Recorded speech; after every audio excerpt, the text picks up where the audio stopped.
Welcome to the Learning Pines YouTube. We hope this video helps. You begin by preparing both devices. Make sure they are charged, powered, and radios enabled so the link can form. Once radios are active, choose the connection method: Bluetooth for simple audio or file send, Wi-Fi direct for faster transfers, or NFC for instant handshakes, and open the pairing screen on the primary device. Make sure to unlock both screens and place devices close together.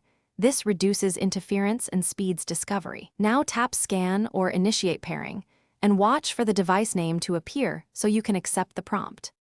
Once the other device appears, you authenticate the connection, read the PIN or passkey, compare codes, and accept only when they match. This prevents rogue pairings. After successful pairing, configure permissions. Grant file access, contacts, tethering, or media profiles so the devices can exchange intended data. Then select the appropriate transfer mode, because sending large files over a low bandwidth profile will be slow. Make sure to rename the device if asked. Clear names help you identify devices in future sessions and avoid accidental pairing. Finish by verifying the connection. Open transferred files, play a test audio clip, or confirm internet access through tethering so you know the link succeeded. Once done, disconnect gracefully. Stop active transfers and either turn radios off or use the platform's remove/forget option to prevent automatic reconnections.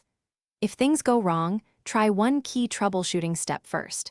Toggle the relevant radios off and on, then retry pairing. This clears transient states. If problems persist, reboot devices or reset network settings to restore default connectivity behavior. Thanks for watching. Consider subscribing if we helped you.